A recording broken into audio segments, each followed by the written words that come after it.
Hello out there, and welcome back to another one of our College Confidential segments. I'm Jimmy Birch. I'm Carlos Mendez. And we're glad to have you with us as we kick around some hot topics in college football for our local teams. And another big game, Saturday, Fort Worth, TCU.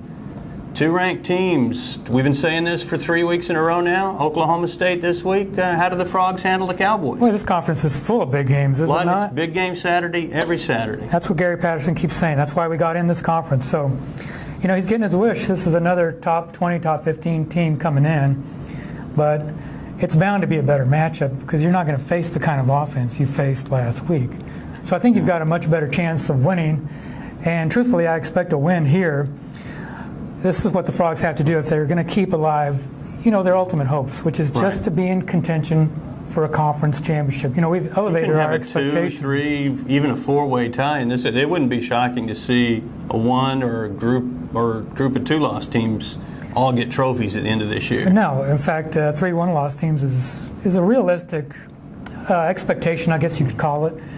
But it's a long way from where TCU started the season when we thought, how about a winning record in the conference to start out? Let's think about that 6-6 in a bowl game, and then the winning record. So when you look at it from a big picture perspective, maybe you shouldn't expect a win against Oklahoma State. Pretty good team, but this is where we are now with this team. So the question is the bounce back factor for these guys after last week's game. And then I guess the Boykin factor.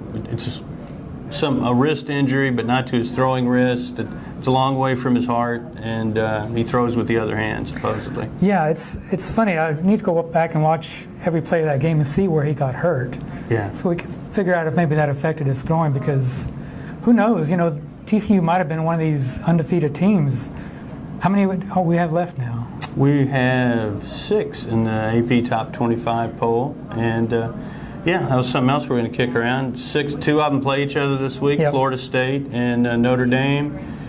Baylor plays at West Virginia in what I think is an incredibly dangerous game for Baylor. It's a lot of times a harder thing than winning one of those emotional games is going back the next week, traveling halfway around the country, playing an 11 a.m. game in front of nobody that's there to support you. And that is where Oklahoma State went and lost last year's share of the Big 12 championship, was 11 a.m. in Morgantown at playing the Mountaineers. And Baylor's eligible for that. I'm not saying that's going to happen. I think it can happen, and I'd sure be on upset alert for that if I was Baylor. And, I think Oklahoma's vulnerable this week too. Anybody out there that you it's upsets every week right now across the country. Anybody you have your eye on this week? I guess you can look at those SEC teams and remind yourself that they are playing in the SEC.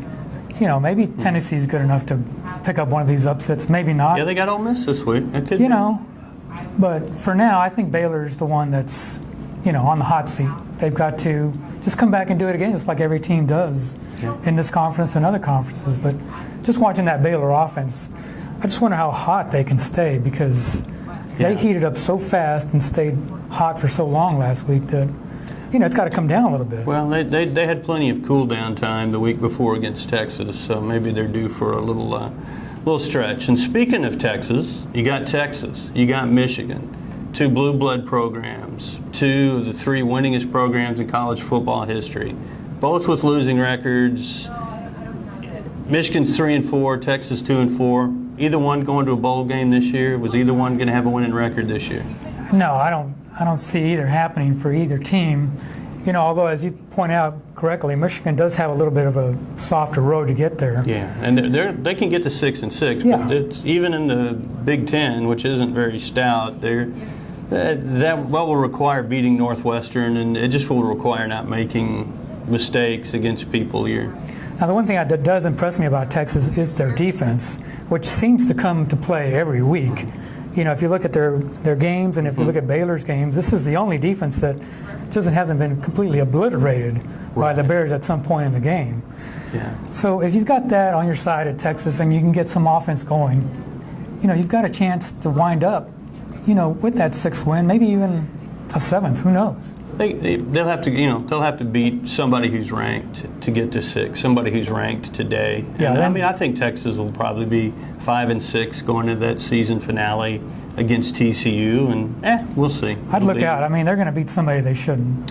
And it wouldn't, and they might be, that could be Kansas State, or it might be, actually for Texas, maybe the best fit would be Oklahoma State up in Stillwater, because the Okie State offense, like Mike Gundy said, is just very average by Okie State standards. And well, I'm getting a text here. It's time to wrap it up. Okay, well, that's probably the case. We'll wrap it up by saying Heisman Trophy. Who are your my top 3 guys at this point? I'll say Dak Prescott, Marcus Mariota. Jameis Winston's going to get in there in the discussion somehow. I don't know that everybody is going to vote for him, but he'll be in there somehow. And I think Bryce Petty on the fringes, if he might get there to New York, if he can play well down the stretch from a local standpoint. Who else would you throw in there? If it's a guy who throws the ball for a good team, put me down for him. This Heisman's gotten a little bit predictable over the years. It's going to come from that position. Mm-hmm. It's going to come from the team that has done the most to that point.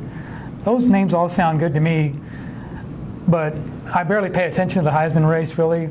Let's see what things look like after Thanksgiving. I'm with you on that. And this week will take us another step closer. We appreciate you checking in with us, and have a great week.